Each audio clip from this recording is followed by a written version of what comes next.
Gotta love the cowbell. Always love the cowbell. It's good to have Butch here. You know, last time I was here, Butch was gone, and his seat was vacant. Diana was like, where is Butch? It's just so great to walk in and see Butch. He brought pickles last week. Really? Yeah. Wow.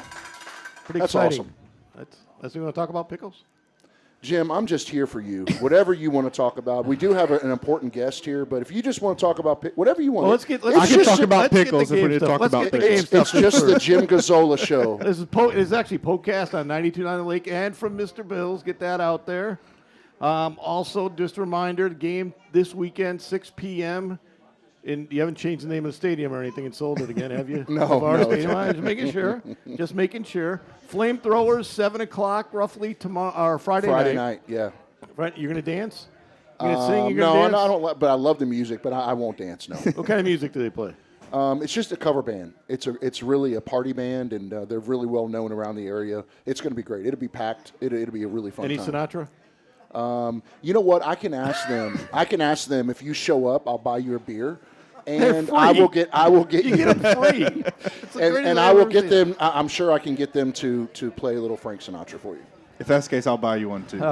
Thank you, Chad. yeah, I mean, Yeah. I'll contribute. Well, you remember that this can also be seen on PokeVision on McNeese's YouTube channel.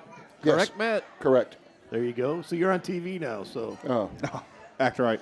it was great to see you get here early too, Coach. Always on time. Always on time. All right. So let's start with Heath Schwer is one of our guests. Chad Miller from Southwest Credit Union. Credit Union, the Official credit union of McNeese Athletics. That is Amen. true. there's your plug. There you go. 100%. And they got a whole crew. They got a whole crew out here somewhere. Yep. Yeah, my son's they? out there in his nice new McNeese outfit. We were trying to save it for basketball season, but he got too big too quick. yeah. So, yeah. Hey, great story. Well, I remember last year, so his boys, almost 9 months, you said, Yep. right? During basketball season last year in the Cleckley room, okay, I saw Chad and his wife, and I'm like, I told Diane, I go, she's literally going to have the baby today.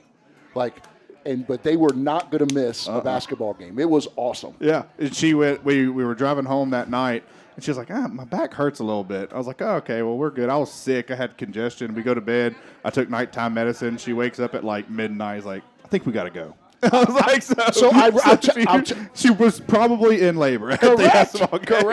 Correct. Yep, and then we went to the hospital that night, and old Bo was born. There we About go. 7 hours later, yeah. It's awesome. He's so cute. Yeah, he's the best. And he went to El Salvador, you said. He did. Chad went with us to, he bought it at, I think, the Gatsby a couple years ago, yeah. right? And him and Garrett. You throw all the stuff in, don't you? Oh, yeah. Yeah, it was great. We had a great time.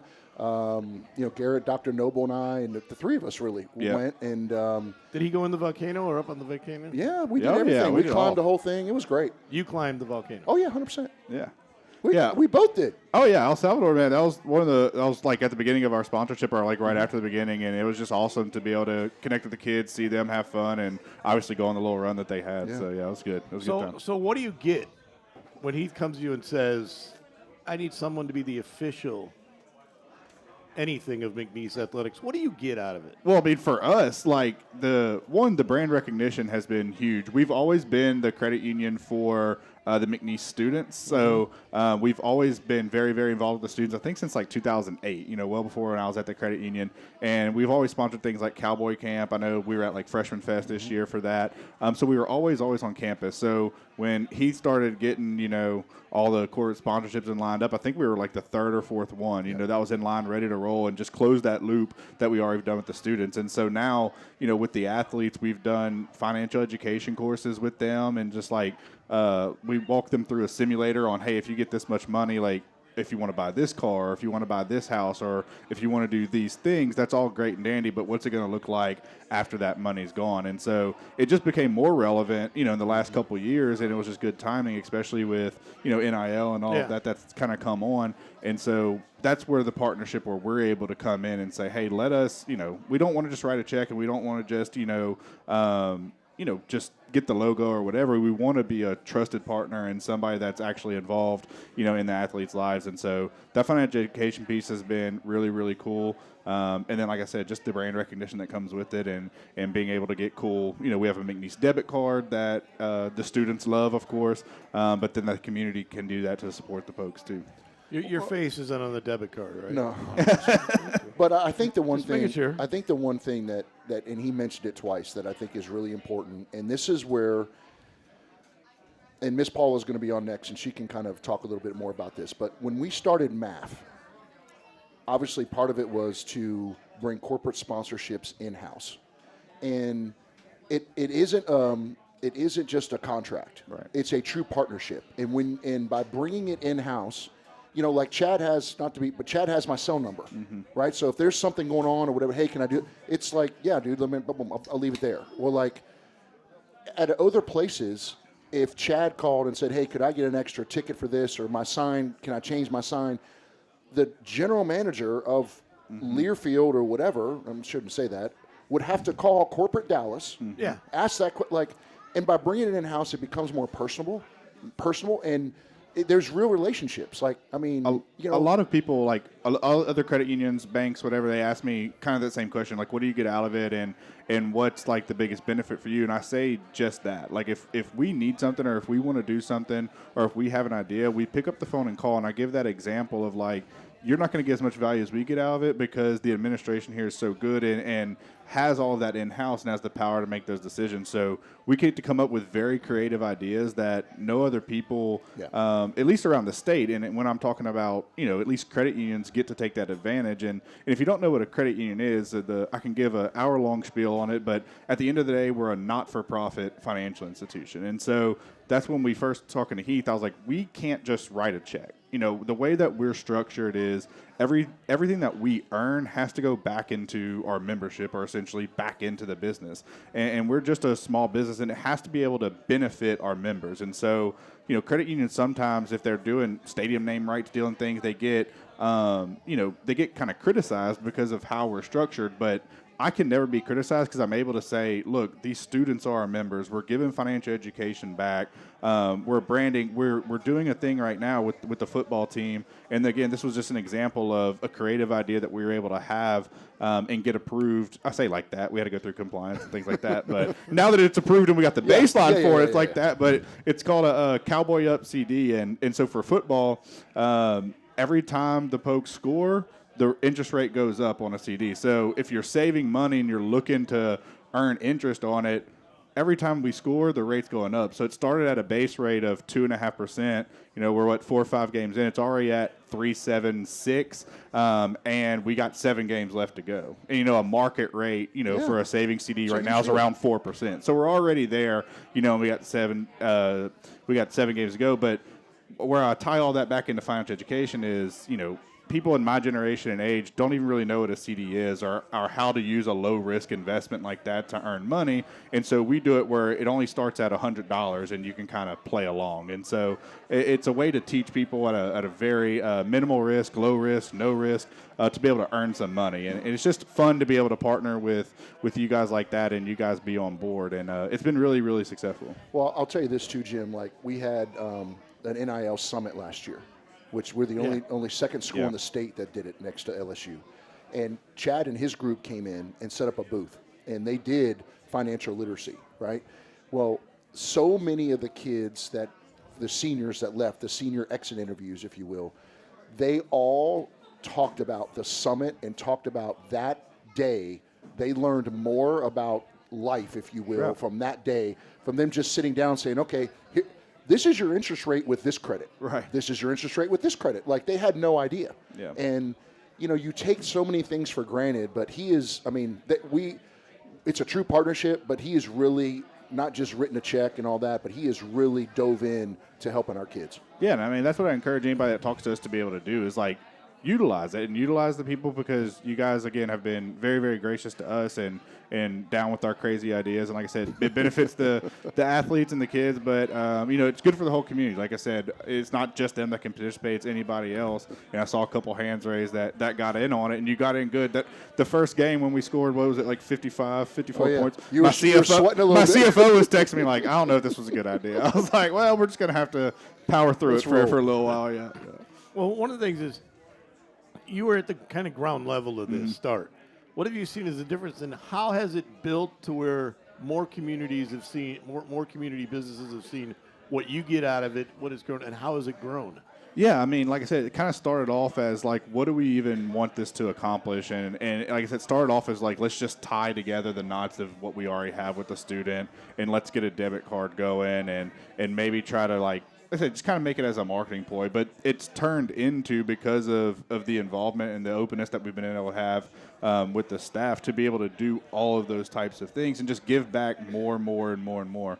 And we were throwing around ideas for basketball and what we were going to do for that basketball season. And we're taking that same like cowboy up brand. But I think the idea that we've landed on, and we haven't really released it yet, but every time men's or women's, we make a 3, we're going to add $3 into, a pot, and then at the end of the year, we'll give it away to a McNeese student that's at the last home game. So we'll do that throughout the regular season. And so, like I said, we're just kind of having these crazy ideas of how to make things fun and make savings fun and teach that along the way. And we'll be able to be innovative with that. And so, like this year, we're involving the women's basketball team as well that we haven't really gotten to touch too. And so making sure that we're touching all the athletes and not just a certain group is how we're trying to evolve it. The one good thing, the saving grace, is that when Chad and he usually comes up with crazy ideas, and I'm like, oh, hell yeah, I love it.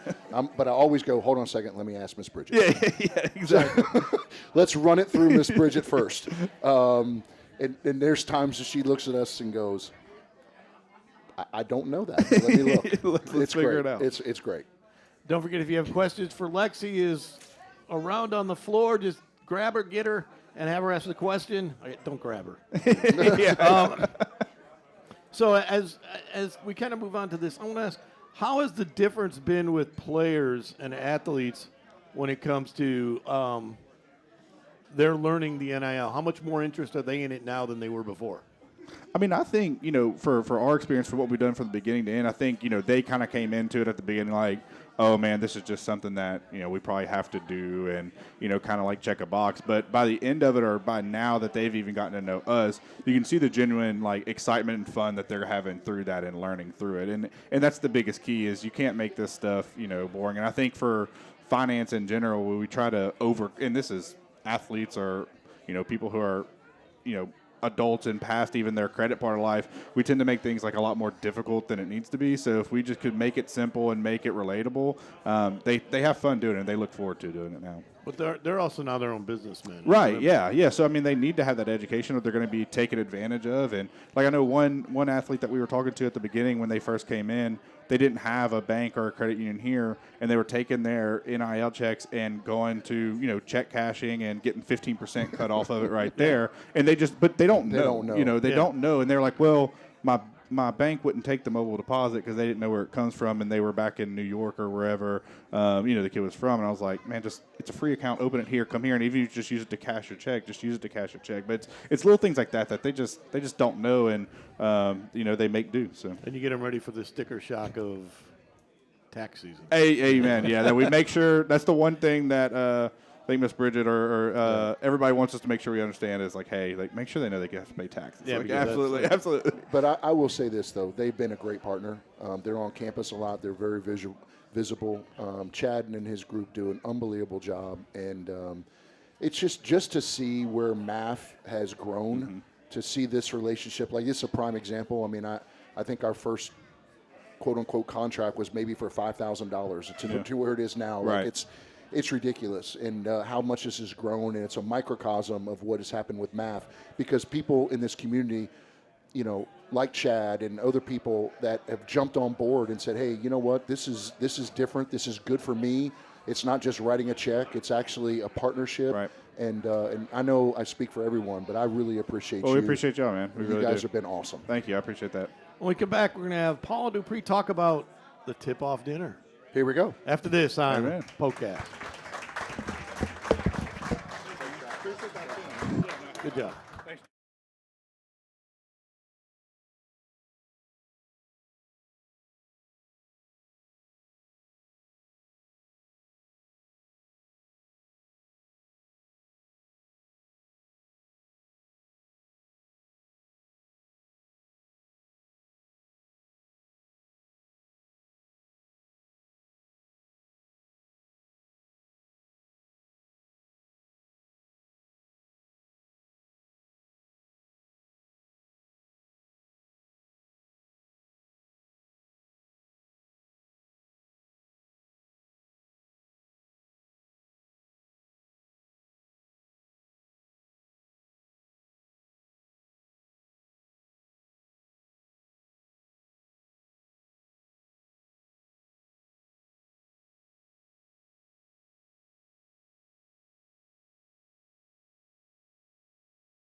We're back at Mr. Bill's on 92.9 The Lake and also on PokeVision on McNeese's YouTube. Don't forget, after this show, stick around and listen to Chaston if he's doing okay with the Yankees game, because he's probably going to be watching it. As he'll talk prep football on the game of the week. That's Chaston from Walk-Ons. All right, Paul Dupree is our guest now from MAF, which Yes, is sir. the McNeese Athletic Foundation. Yes, See, sir. he thinks everybody knows that. Yeah. So you're the right. first reference, you have to actually name it with him, but he gets a little confused there. Yes, But- you're right. So McNeese Athletic Foundation, which just really quickly, what is it? So the McNeese Athletic Foundation is a support fundraising arm for all of our sports programs and our student athletes. A lot of people aren't sure what we do with that Yeah. money. So we have a corporate sponsorship arm or leg. We have a membership, and then we have an events, different events like Yeah. the tip-off dinner, Gatsby, Diamond Dinner, Gatsby. Bag Bing. You coming again this year? Absolutely not. Yes, you are. Absolutely not. Your wife had a wonderful time. And last she's going, but she's going to get another date. And I think she's probably good with that, by the way. Yeah, She would be, yes. but we wouldn't be good with that. Oh, yes, she would be. It'd be fine. So the monies we raise through any of those mechanisms are going to help support the programs as well as the student athletes. A lot of people don't realize that the budgets that are laid out by the states for these athletic programs are very specific. You can't spend that money in just any manner that you want. So when we have if the polls break for the down markers, that's not something the budget's going to carry. That's something we're going to have to carry for them. If we have additional new uniforms are huge to our athletes. You know, who wants to play in a uniform that's 20 years old, right? Yeah. This is another one of those mechanisms that we use these funds to help support those programs and those athletes. We, the sponsorships, as Heath was discussing earlier with you, is huge. Our community is a huge part. Memberships, these events, the tip-off dinner that we'll talk about a little Yeah. bit in a minute. These events and these auctions that we have at these events are another way that we help generate those funds to make the facilities nice. The programs have better recruiting budgets. All of those types of things are where this money that we generate through these events and these sponsorships goes to. So it's not to pay people's salaries. It's to support the programs and the athletes. Okay, so let's talk about the tip-off dinner, which is 3 weeks from tonight. October 22nd at the Legacy Center. Correct? It is also the tip-off for men's and women's. Correct. The tip-off dinner. How much attention is that getting? And now with a new basketball coach in women's, are people more interested in the women now? I'm telling you, it's huge. At this point last year, we had less than 50 tables. We only have 13 tables left to put in that Legacy Center of the tip-off dinner, which is huge. We usually are right at the end, 3-4 days out, filling up that event. So to say that there's interest, there's huge interest. I think Coach Gazzardo, her personality and some of her interviews with you have been huge. I don't think they've been that good. Yeah, no, I think they've been pretty good. Coach Armstrong is, he's got an amazing team lined up. If you've had the benefit to sit in and see some of that, I mean, that's some big guys. Those of us that's watched the last couple of years, we got some big guys. Yeah, there's some big guys. I think there's more talent there than it's ever been. Now, how it comes together is a different thing. Does it stay agree with healthy? you. But there's a lot of talent there. I agree. And at the tip-off dinner, that's what the people that purchase the tables and their guests will be able to see. We're going to have both coaches speak and talk about their expectations for the 25-26 season. They'll be able to, the certain level tables, you'll have an athlete sitting with you or a coach. We're gonna lay all that out in the next couple of weeks to see who's going to sit with who. But It's going to be really interesting, and I think it's going to be a great event. We're going to have an auction with some really amazing experiences. You talked about Chad going last year to the Caribbean. Our women and our men are both going to the Caribbean this year, and that might possibly be a couple of those auction items that we're going to have. Oh, really? Yeah. Yeah. I don't get to go to the Caribbean. Don't forget, if you have any questions, ask our girl out there. I guess the one thing that always interests me with that is when you tip it off, and that is it kind of starts the official season for fans. Correct. But fans have been interested in this for a while now. One thing that gets to me is it going to be more entertaining than the He Schwer roast? That's hard pressed to get that much more entertaining. Because that would be, I think people would pay to see that again. I would pay if anybody's got film of that. I would pay to see that. We could run it on a loop in here actually. No, but is the Will Wade signature court going to be? Is that what I heard? That he might have signatures of portions of a court too? There may be something like that available. That got out there and people were asking me about that. Really? Yeah. How could I get that? And I was like, I could sign his name for him. And it's not really. So each of the gold and blue table levels are going to get something special. So Really? that might be part of that. Wow. That's it's interesting. It's just a course. It's part of the court. That's 2 back-to-back seasons. Champions. I got you.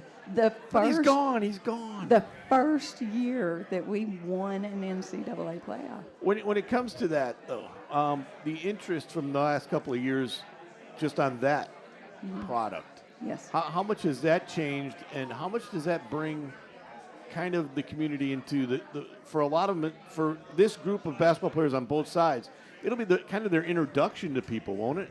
Yes, but I think the excitement, I think Will Wade coming in was a benefit to the community, the university, and to him, right? Yeah. And I think the community and the university are still excited and thrilled that we have 2 new coaches coming in that can both make history again. And I believe that's why this tip-off dinner is almost sold out, is because people believe these 2 new coaches can continue to make history for us. Well, you have the defending men's champs. Mm-hmm. You basically have the defending women's champs. True. Both with new coaches, both in new spots. In the best facility in the conference. It is an interesting winter coming, to say the least. I mean, it's kind of a unique. It's very unique, shall we say, that you would have that. I agree with you. But what else goes on at the dinner? When does the dinner start? How do you still get a table? So you can go to the McNeese Foundation website and go to basketball banquet, and you can enter online. We have 3 levels of tables, of 1,500 to 2,500 and 5,000. The different levels offer different options. You can have students or athletes or coaches sitting at your table with you. You also have gifts that are involved in that. But it'll start off with a cocktail type atmosphere, then we'll move into the dinner, and then the auction will start from there. And nobody has to pay to sit with Schwer, right? Nobody has to pay to sit with Schwer. Okay, I just want to make sure. There's not a broken down coaches department, is there? No, there's not. Okay, I just want to make sure on that. But this, it started a couple of years ago. I remember Joe Dumars was the first guest. Yes, sir. Were you there for that, or did you Yes, come sir. after that? So you've been back since. That was kind of Well, I was there as a corporate sponsor then. Oh, okay. Yeah. That was kind of the first one I remember being kind of a hit. Yes. What's the difference now? Because it wouldn't even fit in that room, would it? No, it wouldn't. As a matter of fact, I had that conversation with Heath today. We're fixing to outgrow the Legacy Arena as well, but it's a very different event from the other events that we do. It's very geared to basketball, learning about what the team's going to be, or let me say expectations. Of what the teams are going to be. Very much about hearing the coaches' opinions of how we're going to perform not only in conference but against the high end competition that we're going against. It's also very much, I see it as a networking for a lot of the people, the community and the sponsors that are there. They get a little more intimate time to visit, whereas at Gatsby there's a lot of music and things going on. Oh, yeah, there's a lot of going on. Yeah. There was a lot of things going on. Yes, there was entertainment. Whereas this, it gets everybody involved, and you're able to mingle and discuss the season. You know, you call it entertaining, but my entertaining is popcorn in a ball game, so it's a little bit different. So, all right, so that's Wednesday, October 22nd. 6 to 8 p.m. There's a rumor, now it's just a rumor, but that this show might actually be over there that night. I have no idea about that. Can I at least get a dinner? You'll get a dinner if you come. When we come back on PokeCast, we're going to turn our attention to football. Thanks to Paula Dupree and the tip-off dinner, October 22nd at the Legacy Center.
We're back at Mr. Bill's and on the lake at 92.9 FM on PokeCast. And don't forget PokeVision, the McNeese YouTube. Chaston Tavares after us at the top of the hour. Right now, our guest is Tyler Bolfing, offensive coordinator, quarterback coach of McNeese State. Also, Greg Knox, offensive lineman of McNeese.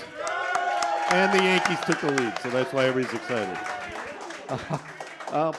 Coach, I guess let's start with you. A really tough start to the season as far as a top front-ended schedule, especially. Played a lot of physical teams, a lot of that.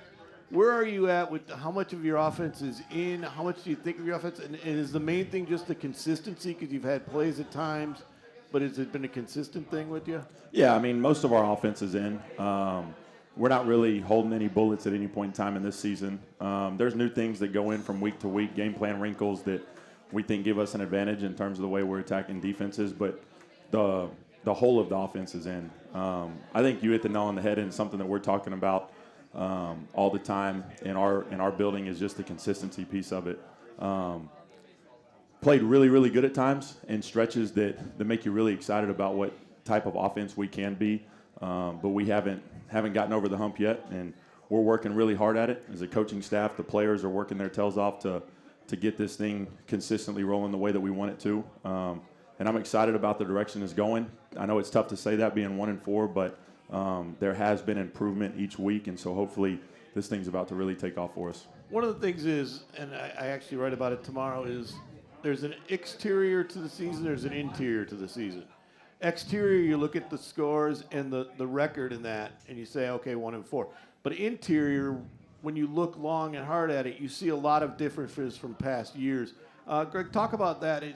What's some of the differences this year you've seen, and where do you think this team is as far as from past years? I feel like this year, besides from last year's, I feel like this year we all come together and reach one goal. Last year was a lot of us just butting heads with each other, but I feel like even though we lost all these games, I feel like we still bought into the same thing and trying to get the same result. Yeah, one of the things people don't understand is you play 2 FBS games. Yes, sir. Yes. You're a yard or 2-point conversion away from beating Weber State, and then you're 3 yards away from going in for a tie early in the third quarter the other night. It doesn't seem to be, the overall optics don't look great, but it doesn't seem like you're that far away. Yeah, no, I completely agree with that. And at the end of the day, we're very much process oriented and trying to day in and day out attack the game week. No different than if we would have won by 50 points or if we lose by 50 points, because the goal is to get better every single day and to stay within the process. And so, yes, we've lost some games. Yes, they haven't gone the way that we wanted to them at times, especially offensively. But once again, as a staff and the players, we know the expectations of what it's supposed to look like every single week. And so we're trying to stick the process to get ourselves over the hump. And I believe there's full belief in our building that we'll get there. Obviously, a lot of talk about the running game. You've had some really big plays in the running game, so overall the numbers don't look that bad. But having those sustained drives, keeping the defense off the field, going 10, 80 yards in 10, 11 plays, and that's been the issue. Kind of almost first down's been the issue. Do you guys feel that? And what are players talking about when they talk about the first down plays? With the first down plays, they say that we just gotta all connect on the same thing. It's like certain players will do their thing, but the other players wouldn't. So we all got to come together and just make it happen at once. As a lineman, though, you want to run the football. Oh yeah, I want to do anything that can make the team successful. So yeah. But coming out, a lot of physical teams you've played. Everybody you've played has been physical. Yeah. With the exception of the opener. When you go in that week in, week out against physical teams, especially the FBS teams, what does that kind of do to you, and what do you have to learn from that? What do you take from those games? I feel like with the FBS teams and going back to FCS teams, I feel like it's not a real big difference. It's the same intensity. You always got to have grit on you. So just playing against the FBS lineman and the FCS lineman, it's not really a big difference to us. Yeah. I think the other thing to build off of that is, I think the fronts that we have played to this point are really talented fronts. I also think they're very multiple fronts, and that's a big challenge when you're going into a week, especially from an offensive line's perspective, when they could be in 4 down, they could be a bear, they could be an I. There's this pressure, there's that pressure, there's 4 down pressures, there's 3 down pressures. Like, that's a lot to prepare for those guys. And so, each week as a staff, that's what we're trying to do is create it as simple a game plan as possible so that these guys can run off the rock and do what they're best at. And in a lot of ways, like you said, we've had drives. I mean, in the Utah State game, we had a 14-play drive and a 17-play drive and didn't finish those drives. But creating the consistency there is obviously incredibly important. Yeah, we have a question now from Lexi. Do we have a question? No? All right. Okay, so let's get into some specifics about what's coming up. You got Southeastern. To me, you've played the best teams you're going to play the first half, and then the second half you get a bye. How important is it to get some momentum really going into the bye week, for one, but two, to kind of reestablish yourself in the league with a big home game and kind of show people the progress that's been made? Yeah, I mean, I think from the outside, this win would be tremendous in momentum, but to us, it's the next game, so we've got to win this game. And, yeah, it happens to come right before a bye week, so you would love to build momentum going into the bye week, but that piece of it doesn't really matter to us. It's the next game. We're doing everything that we can to win. The guys are working their tails off. The staff, we're working hard trying to figure out a way to win a football game. And obviously winning this one would be a big one. Schedule is a little front-loaded, but there's still plenty of good football teams coming down the schedule, and we started seeing some of those guys on tape and some teams in the league that maybe people from the outside don't think are very good, but watching a few of them on tape, I think they're going to be better than people expect them to be. Southeastern is a lot like SFA, and they have 14 starters, senior starters. When you go against experience like that, and you're going to see somebody really good in Caleb Proctor, how does that fire you up, Greg, to see somebody that's gotten some national notoriety like that? Oh no, it fires all 5 of us up, man. I'm telling you right now, from going against the guys on UL and going against the guys on Utah State, I feel like it's not really that big of a deal to us. We're just gonna treat it like another game. What was SFA had a pretty physical line? Yeah. Playing a physical line back-to-back weeks, is that good for you because it kind of gets you used to what the reps are going to be like? Oh yeah, it's very good for us because it's not like we're gonna tone ourselves down. We're just gonna keep on going up. And often, I always get intrigued with offensive linemen because the only time we ever hear your numbers is the negative. Yeah, what makes an offensive lineman kind of go? Is it a pancake? Is it seeing a big play behind him? It's seeing a running back score a touchdown. It's seeing the quarterback throw a good throw, and that's what makes us happy. And I'll tell you what, man, this group is unbelievable in terms of that. Like their effort to get their teammates in the end zone to protect the quarterback. It starts with Coach Siegler and trickles down to the rest of this group. I mean, it's one of the more enjoyable groups I've ever been around, just as a collective. And I know I've said that multiple times being on this podcast, and it's a great group. And obviously, Greg's one of those leaders. Okay, so this week again, you're kind of a little challenged in a couple of. We always talked about how deep you were in running back, and that's always good when the season starts. But 3 weeks into the season, you're down a couple of guys. How are they in coming back, and how much has that changed? Because you had an outside guy, you had some speed. You lost Kobe Ham for a while. How is that now? Yeah, Colby's back to 100%. We feel really good about where he's at and his practices that he's had the first 2 this week. Bryce is working himself back in. We'll see exactly where he stands come Saturday. But hopefully, we're getting those guys back, and that room is getting back to full strength here in the next week or so. But it's also given an opportunity for some of the kids to play. It has, and it's been good. You see guys like Jalen Thompson get reps against Stephen F. Austin, and he did some really good things. And a guy like that, every single day is the same guy in terms of his practice intensity and the way that he approaches his work. And so it's been cool from a coach's perspective to see a kid like Jalen, who the first couple weeks didn't get as many opportunities, and now trying to maximize some opportunities, creates depth for us, which is good. Greg, the offensive line as a group is always an interesting group because people don't understand how much you guys have to play together to work together. There's a lot of guys like a defensive line. A lot of times they can go off on their own, do some things. Oh, we have a question? Question. Yeah. Uh-oh. I'm here with Macy. So this is a question for Greg Knox, the third. How do going against guys like number 18, preparing for the game? Man, Mason gives me a hard time every day, man. Me and him just go butt heads every practice, so I'm glad to have a person like that on the team. Let me ask you this though, because they have actually his back, Philip Bradford. They have 2 guys on that side that really can go after you. Do they give you a break at all at times? Oh no breaks during practice. They're my boys, but we butt heads every day. Because Macy leads the team in sacks, but Philip Bradford leads the league in tackles for loss. Yeah. So they must give you a hard time every day. Yes, sir. They're my boys. They're my boys, man. Now, how much trash talk is there at practice on the line? It's a lot. At times too much. At times too much. But do you really get sick of those guys when it's 90 degrees in the training camp? I love it, man. Hey, give us work. We're going to make each other better.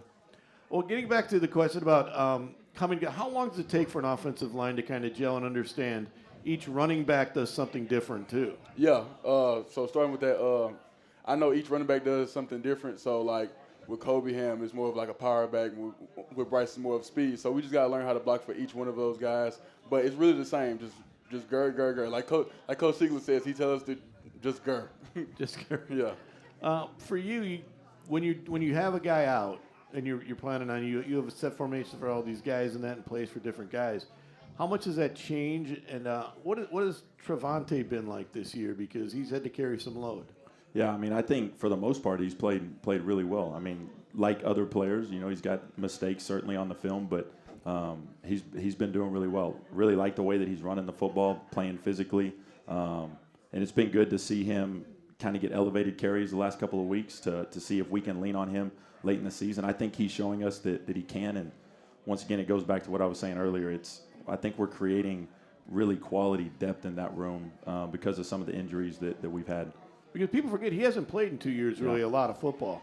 Neither is Jake Strong. They're all kind of still getting their legs fit. You're 100% right, and that's something that we talk about. And so, as a staff, like Coach Reese with Trevante, myself with Jake, just constantly coaching them, right? And every single day, I'm sure TC gets tired of hearing from Coach Reese. I'm sure Jake gets tired of hearing from me, but going to coach the details every single day. And obviously that starts with Coach Viator, but something that we want to be about as an offensive staff. And so, trying to coach them relentlessly and hopefully in the long haul, we'll catch them up to speed.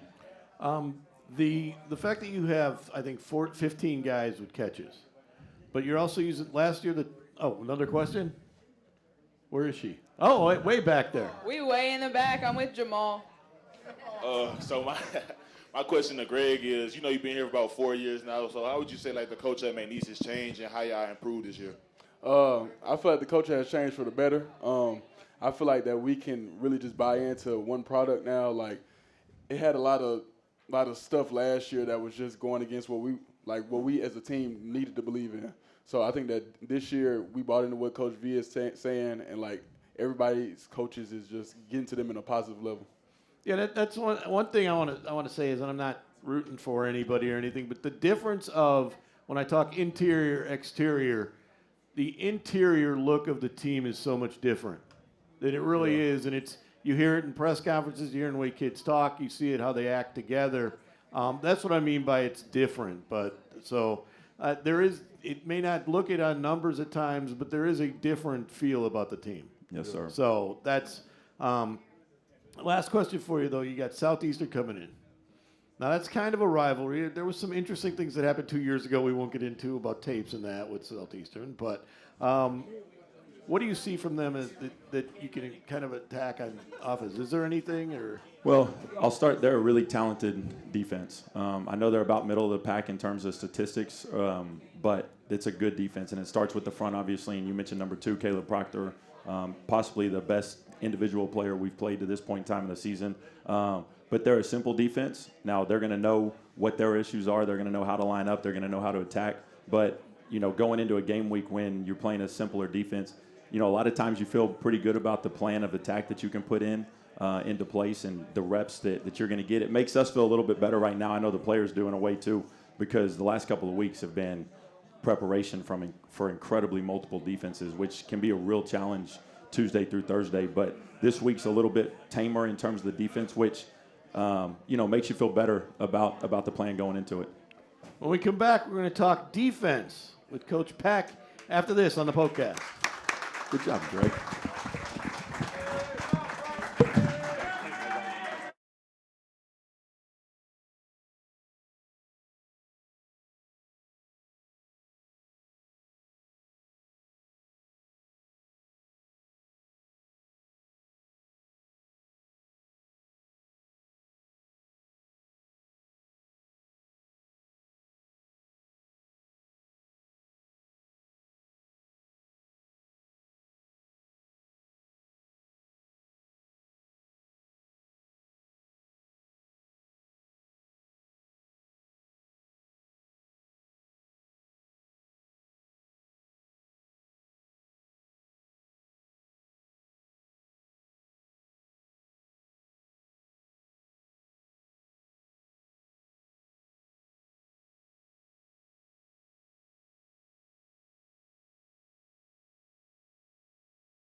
Final segment here on PokeCast on the Lake on 92.9 and on PokeVision on McNeese's YouTube channel. Also, don't forget Chaston doing prep football at 7 o'clock right here on the lake. 6 p.m. if you can't get to the game, you can watch it on ESPN Plus, but you can also listen to it on the lake on 92.9. This is an interesting time. Saturday night, Southeastern. Then you get a break for the 2 weeks as they get their bye. But Southeastern, a huge football game for them, huge football game for McNeese. The Flamethrowers on Friday night, a lot of things happening. Coach Pecoraro, defensive coordinator. I got it right? Yeah, good job. I'm getting there. Good job. Okay. Keenan Landry, defensive tackle. And are you a defensive tackle or are you a nose tackle? What are you tackle. really? Okay. Defensive tackle, yes, sir. But you're across the nose a lot. Yes, sir. So when you're across from the center, is there any words going on there? Are you ever doing the quiet hut? Just a little football. Just a little football. That's about it. Well, we wouldn't encourage anything but. All right, so let's talk about the defense. Had its probably best 3 quarters the other night. Tackled very well. Did you see a lot that you were happy with? There's still big plays. That's the one thing. We got to get rid of that. I mean, that's the biggest thing right now. I think we're beating ourselves. And some weird things that happen. You have a guy fall down. You've had some guys fall down.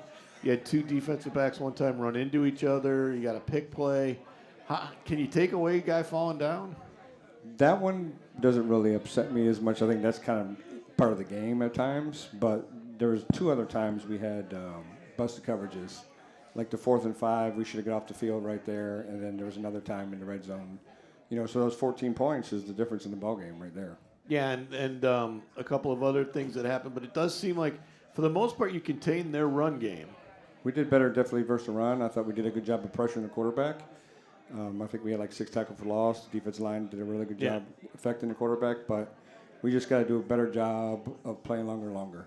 Yeah, it seems like the defensive line this year is doing that, is being much more aggressive, but also getting in the backfield more, playing downhill more. Do you notice that? Yes, sir. Yes, sir. What do you count that for? Anything in particular? Or? I say just really getting in the film room, just getting with the guys and saying, okay, this is his type of pass that he takes. So just picking up little things like that. Do you hate most of all the quarterback that can run and pass?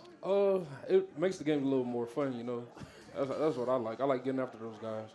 But you guys have been able to not only that, but influence plays on the defensive line because of sacks, but also you've gotten a lot of plays where you tackle for losses. How much of an emphasis was that this year compared to last year and the last couple? I mean, we really just want to get vertical and create penetration as a defensive lineman, just making those big plays. Coach looking at us to change the line of scrimmage and do those type of things, free up the linebacker. So I think we just got to keep attacking, honestly. When you see some of the guys you played big physical teams. Yeah. I mean, when you play 2 FBSs in 3 weeks, that's rough. How does that wear you down, and how do you try to not be worn down? You have used a lot of players. You've been able to do that, but last week we did see the 4th quarter where they went for 110 yards in the 4th quarter. Yeah. On running. That was kind of, they wore you down. Yeah, I mean, of that 110 yards was that last play accounted for a good amount of it. But I think that overall we're just trying to keep them fresh. We're playing a lot of guys, especially in the front. I think right now we're playing about 9 to 10, and then in practice we're trying to make sure that we're doing the best we can as far as getting them prepared, as far as the amount of reps they're getting to get them to the game day. I think for the defensive line, I think it's been good, but there's some other positions that are maybe not as deep as they are right now. Yeah, and one thing is, it seems like a lot of people are attacking you on the edge. Do you see that? I see. My biggest thing right now for us defensively is I think we're beating ourselves with the big play. I think if we can eliminate that, I think we could be pretty good. I think, especially last week, I thought we did a really good job of getting on the field on 3rd down. And I think we'll continue to grow with that. I mean, there's definitely a lot of growth we've had from game 1 till the last game. So now that it's getting conference play, it's time to put it all together. Your buddy Macy was in the press conference this week, and he was talking a lot about how this group is still together. There's nobody pointing fingers. There's no that. How do you see that, and how do you do that when everything's happening? I feel like the biggest thing our coaches emphasized us is just stay hungry and just every week we gotta just attack. You know. What is it? What's it like in the huddle now with you guys? Because there's a lot of new guys that are still there. Is there a communication? Does communication play the big role in it? I feel like we communicate real well. We could probably work just a little bit harder at that, but I feel like our communication is real good, and I feel like we're right on track of where we need to be. You guys do a lot of self-scouting. What have you seen about the strengths now, and do you have a good idea of what the strength is and what the weakness is? Yeah, I definitely feel like our strength is our defensive line right now, for sure, especially because I think we've got some experienced guys like Keenan, and we got Macy, and we got Phil. I mean, and A.G. Thomas, I think, they're doing a good job there. And then, our strengths really is, I think in Utah State specifically for me, I probably did too many different newer things, especially going against a better team. And I think really since conference play has started, our big thing is let them play with confidence. And how you let them play with confidence is making sure they do what they're good at. So I think from here going forward, I think we have a good idea of what base defense we're good in and where pressures we're good in, and we're going to continue to roll with those. When you guys play teams like Utah State especially, I mean, that's probably the most physical team you're going to see, but also UL and that, do you kind of compete and see where you stand? What do you mean? Where you stand against like an FBS, and is that kind of a sense like of pride? I feel like we match up against all those teams real well, honestly. There's not that big gap? No, sir. Yeah, we have a question. We do. I'm here with Mr. Lawrence. Hey, Coach. What's up, Mr. Lawrence? Just wondering, this season on the busted plays that resulted in easy, uncontested touchdowns, is that just a miscommunication? Somebody missed a call? Or? Yeah. One was lining up to a formation incorrectly. I called it probably more of a difficult call that I probably needed to call in that situation. And, we had some younger guys in there, but, we just didn't line up properly, And the other one, it was really a call that we kind of run a lot, and somebody just start doing something they, try to do someone else's job, and when you start to do someone else's job, no one's doing your job. So, but that's gonna unfortunately happen, and hopefully, I really feel like this week we've really done a good job of kind of getting rid of that. And we talked as a defense about that, and we know that has to get fixed. And I think we as a staff and us as players really understand that we got to get that fixed. Do you guys both feel like the tackling's been better the last couple of weeks? Do you feel like you've been a little more physical? Yeah, I think our tackling last week was really good. What do you feel the same way? Oh yes, sir. I feel like we're coming into the game with a better mindset. Just trying to stop the run, not allowing anything free. Honestly, there's been a little talk about you guys have fallen behind in every game. How hard does that make it defensively, because you're trying to play catch up, but also you're trying to make a play to kind of swing the momentum? How hard is that to do? I don't think it makes anything hard. I mean, we just gotta go with whatever happens. It's football at the end of the day. Agreed. I think you just got to do your job, and no matter what the situation is, we got to play, and it's our job to stop them. You're coming up on the bye week, which will be right at the middle, which is kind of strange that it's right at the middle. But what do you feel about this game in particular?